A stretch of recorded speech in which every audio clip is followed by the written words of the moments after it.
Sa nakaraang Pacquiao video ay si Tatay Vendor ng Ice Drop ang nabigyan natin ng surprise. Siya si Tatay Casiano, 77 years old na lolo tendero at 40 years na naglalako ng Ice Drop. Si Tatay ay may asawa at apo na siya namang sinusuportahan niya. Habang namimigay kami ay kitang kita ko ang saya ni Tatay. Kahit matanda na si Tatay ay nagsisikap pa rin siya para sa pamilya niya. Kaluyan lang niya po, Ginoo. Dito ko na binigay sa kanya ang surprise natin. 11, 15, 25, 26, 29, 30 mil para ni mo tay. Salamat. Grabe tay.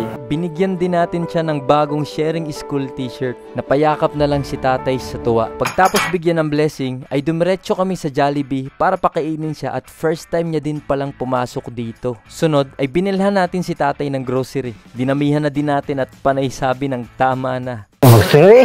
Ayaw po labi, uy. Gusto lang. Tanay. Kaya tanay. Gana anay. Naglaro pa tayo ng konti para medyo enjoy naman. Sa maliit na bagay ay tuwang-tuwa na si Tatay. Dako salamat niya po na ani ha. Kalipay kong gipakyaw akong kuwan hindi asa kuwan sa nimo. Pero makalipas ang ilang buwan ay nabalitaan ko na lang na nawala na si Tatay Casiano. Nasa Samar tayo nung nalaman ko yung balita. Kaya pagbalik namin sa Cebu ay pinuntahan agad namin at binisita ang bahay kung saan nakatira si Tatay. At bilang pag-alala kay Tatay Casiano ay ipaparanas natin sa apo at sa asawa niya ang ginawa natin kasama si Tatay nung buhay pa siya. At bago matapos to ay bibisitahin din natin ang puntod niya at bibigyan natin ng surprise ang misis niya. Salamat, ngabot ka sa aming kinabuhi. Alam niyo naman yung nangyari kay Tatay Casiano. Tapos pupuntahan na natin siya. Titignan natin yung sitwasyon ng pamilya niya. At syempre, bibisitahin natin siya sa puntod niya. Sana maging okay lahat at Tatay, para to sa'yo.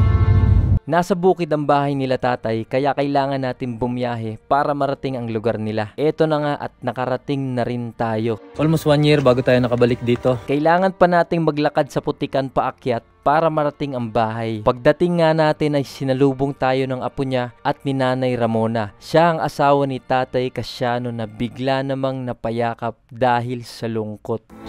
Kamusta? Sa si Tatay.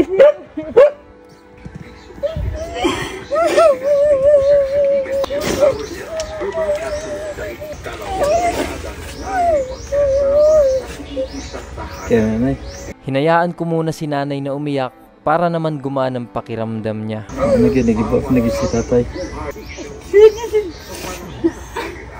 Ito yung bahay ni Tatay Casiano at ito po si Nanay Ramona, ang misis ni Tatay. Saka ito yung apo niya. Ito yung nakita niyo sa video. Sila yun. Kung naalala niyo, dito natin sa loob binigay yung... Yan, taro ka. So, ito po. Yung biskwit doon sa may grocery. Okay tayo na. Ngayon sinabi ko si Nanay, apo, anak, tapos si Lolo Casiano. Gusto man ay? Gusto man ka? Manong Japon. Agwanta sa kalisod. So, naitabo ito na. Dito ay nakwento na niya ang mga nangyari bago mawala si Tatay. Hindi atake mo to siya. Nadala mo siya sa ospital. Pagka Hunyo, yung balik magtaas sa iyang dugo. Sinasigi ka, ano? Utan rin kamungay, kalbasa. Yung kalitagid ng taas ang iyang dugo. Yung pag-atake na yun, sa motora sa ang naitabo. Pizza City, alauna imidyan namatay. Dahil sa sobrang mahal ng gasto sa pagpapaburol at kabaong, ay nagawa ni Nanay na manghingi ng tulong. Mga kutabang sa iyo, ang kabayad sa lumang. Ilagay lang man. 28,000. Pinakita din ni Nanay ang mga papeles, death certificate at bayarin nung namaalam si Tatay. Dito natin nalaman na hindi pa pala nakabayad si Nanay sa kabaong ng mister niya. Dito na din natin nalaman na high blood at stroke ang dahilan ng pagkamatay ni Tatay. Nakausap din natin ang apo ni Tatay Casiano, naramdam din ang pagkawala niya. Himingaw ka ni Tatay Casiano. Yan sa ngawa naman siya. Mas langit. Pagtapos ay dito ko na sinabi kila Nanay ang gagawin namin ngayong araw. Natay buhatan ka Nanay. Para sa mong gibuhat ni Tatay Casiano. Itong una nag-grocery mi, di ba? Karon kita na po mag-grocery. Mga pagkaon na sa gananin nyo palita. May nalang makatabang food minimum ba? So yung gagawin natin, mag-grocery tayo. Nung una si Tatay Casiano, ngayon naman yung pamilya ni Tatay. Si Nanay Ramona at yung kanyang apo na si Alexa. So yan, excited na ako. Pagtapos magbihes ay umalis na kami at binuhat ko muna ang apo ni Nanay dahil mahirap at maputik ang daan. Habang nasa sasakyan kami ay nakwento ni nanay na suot pala ni tatay ang sharing school t-shirt na binigay natin sa kanya. Kung akong gikuha niya, yung gibutang dito siyang dughan. Pagkamatay niya, dito siyang dughan niya. Tama ba? Kamugit ko na yung isulog. Kausar gito kalabhi. Pag ilis na ato, insa labhi day na niya. Human ibalik ko si Lupin. Naalala ko tuloy yung sinabi ni tatay nung binigyan natin siya na iingatan niya daw ang binigay natin. Pwede na kayo pasulob sa imo ha. Karon sa looban. Di lang una kay ampingan ko ni Maya kay dunay nang hiatag na ako ampingan ko gini una. Pagdating ay una agad naming pinuntahan ang Jollibee kung saan kami kumain nila tatay. Pagpasok ay umorder na nga tayo para makakain at dahil medyo gutom na rin ang lahat. Dito rin mismo tayo kumain sa Jollibee ni Tatay Casiano. Ngayon naman yung pamilya niya nang naiwan. Sayang lang kasi wala si tatay, pero siyempre masaya rin kasi kasama naman natin yung naiwang pamilya niya. Saglit lang ay dumating na rin ang in-order natin. Yun o. Dito sa pwesto kung saan kami nakaupo ngayon ay dito rin natin dinala si Tatay Casiano nung nakaraan. Pinasalamatan muna namin ang blessing at pagtapos ay kainan na. Nilantakan na natin ang masarap na pagkain.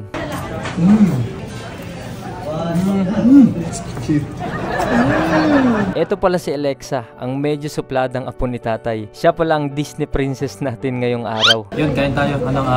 In-enjoy natin sila nanay dito para maka-experience man lang din sila nito kahit pa paano. At yun, one shot kay Tatay Casiano dyan. Dahil hindi naubos ay ibinalot natin ang natira para madala nila pa uwi. Pagtapos namin kumain ay pumunta na kami sa pangalawang ganap, ang mag-grocery. At nakarating na nga tayo dito sa mall. At dito natin bibilhan ng mga grocery si nanay katulad ng ginawa natin ni tatay noon. Kumuha na tayo ng shopping cart para madali lang dalhin ang mga bibilhin natin. Unang pasok pa lang ay napansin natin tong si Alexa na turo ng turo sa mga gusto niya, kaya pinagbigyan naman natin para di na umiyak. Habang namimili tayo ay eto naman ang mga boys na kasama natin sa ngayong ganap. Mga basic needs yung inuna natin para kahit papano di na sila mamroblema masyado. Binilhan natin si nanay ng sabon, mga dilata, gatas at mga pagkaing matagal masira para tatagal ng ilang linggo. At syempre, hinayaan din natin si nanay na pumili ng mga gusto niyang bilhin.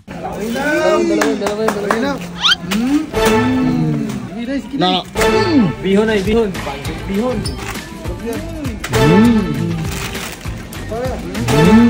Udong nay. Umihan mo na nay.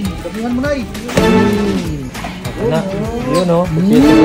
Di rin natin nakalimutan na bilhan ng bigas sila nanay dahil napaka-importante nito sa pang-araw-araw nila. Ang Disney princess naman ay talagang nagkikrave ng ice cream. Ano tayo ice cream ha? Kaya binigyan na natin. Ito naman yung isang lata ng biskwit na binili natin nung nakaraan para kay tatay at ngayon naman ay bibili din tayo para kay nanay. Napadaan tayo sa mga chicherya at turo ng turo naman ng ating Disney princess kaya tinakpan ko na muna ang mata niya. Yun, so dito tayo ngayon nag-iikot. Kasama ng mga undo, siyempre. Dire-diretso tayo nag-shoot ngayon. Yun. Let's go. So, si nanay-nay. Ayan o. Hey! Oh, yan, so ito, bayad na tayo. Ito lang yung ano parang ito lang yung naano natin. Pangit din kasing sobra-sobra tapos mga instant foods masyado. Parang ito lang yung tingin namin, goods o yung sapat. Kasi mamaya yung iba masira din. May bibilin sana kami dito ng mga mga frozen. Kaso inisip namin, walang rep sila nanay. Kaya ito lang muna yung kaya lang muna ng mga ilang linggo. Tapos bayaran na natin dun. Ano nay? Bayaran mo na nay? Asan pambayad nay? Ito na yung surprise. Sinamahan ka lang namin mamili. Pero ikaw magbabayad. Ano natin yung unda natin na lagi nagtuturo. Tuturo yan. Tuturo ko. Eto nga at nasa counter na kami para bayaran ang pinamili natin. Medyo nakulangan tayo sa binili nating bigas kaya eto, nagdagdag pa tayo. Kuha pa tayo ng isang sakong bigas para kay nanay kasi parang nakukulangan ako. 3 sakong bigas ang dinagdag natin para sa matagalang supply. Nagbiro pa ng tanong si Mukbang King kay nanay. Lipay ka nay? Yun, magbabayad na tayo. Tapos ito, isa to sa mga nakakalungkot na part sa akin kasi medyo mababa yung views natin. Ngayon lang ulit tayo nag-upload ng video kasi may mga ginawa tayong ibang bagay. Walang panggastos, wala tayong donation and sponsor. Naasa lang talaga tayo sa in-stream ads. Hindi rin tayo nagbibigay galing sa sugal o kung ano man. Sige lang, bawiin nyo na lang doon sa share. Paramihin nyo yung views. Yan na lang tulong nyo. Bago kami nagbayad ay naghulaan muna kami kung magkano lahat ang mababayaran namin. 15K. Sa mga 8. Umabot ng 11,000 ang total ng lahat-lahat. Pagtapos natin magbayad ay lumabas na kami para pasakin ulit sila nanay. At kinarga na rin ng mga boys ang mga grocery natin para makapunta na tayo sa susunod na location at yun ay ang sementeryo. Yun, meron tayo pupunta na isang lugar ngayon at finally mabibisita na rin natin si tatay pagtapos ng almost 1 year. Mintay, kita-kit, sasama natin yung pamilya mo at buong team. Bibisitahin ka namin dyan sa puntod mo. Malapit lang ang sementeryo kung saan nakalibing si tatay kaya mabilis kaming nakarating. Eto, nagdala din tayo ng bulaklak para sa kanya. Pagpasok ng sementeryo ay hinanap na namin ang libingan ni tatay at ito na nga sa harap natin ang puntod niya. Ito na ayun, finally, ito na sa harap. Tatay Casiano. Dahil nasa taas ang nicho ni tatay ay umakyat ang misis niya para hawakan to. Ito na kami, tatay. Ay, tay. Ito na kami. Dito na nga din bumuhos ang emosyon ni nanay. Tay, pasensya na tay. Karoon kami nakabisita mo. Dirosirihan ko nila. Tay, nanami diri tayo, no? Yan na diri si nanay. Remember naman siguro sa atong banding pag last year. Yan karon wala naman ka. Saan man? Ako na lang gikuyog. Yung apo. Pag si nanay, muna. Nag-grocery po min, ikaw ang bumili ko sa Jollibee. Ako naman ang umakyat para alayan ng bulaklak at kandila si tatay. Kasama ang lahat ay nagbigay din tayo ng dasal. Binigyan ko si nanay ng bagong kindness t-shirt natin bilang pag-alala na rin kay tatay. Tinanong ko na si nanay tungkol sa bayarin niya sa pagpaburol kay tatay. 28,000 para asa man to? Yung Wala pa tayo nabayar eh. wala. Pila naman nabayaran ni mo sa 28,000? Wala pa dyan. Dito ko na nga hiningi ang kamay niya para iabot ang tulong na matagal niya nang inaantay. 1, 2,000, 5, 10,000, 15, 20,000, 28,000 tayo para sa lungani. Saan natin paligas ko sa inyo? At dito na nga din, naging emosyonal ulit si nanay. Napayakap na lang siya sa tuwa at pasasalamat dahil mababayaran niya na sa wakas ang kabaong ni Tatay Casiano. Salamat, ngabot ka sa aming kinabuhi. Isa pa yan ay. Nawaswas ang aking problema. Binigyan din natin si nanay ng additional 5,000 para pandagdag sa gastusin nila. Pagtapos ay nagpaalam na ako kay tatay. Bye, Casiano. Bye-bye. Bye-bye. Ito na rin, tatay. Salamat sa nanay. Ang tingin na. Termi tayo ha. Para mas safe, ay hinatid na rin natin si nanay sa bahay nila. Okay lang kayo dyan? Okay lang. Okay lang.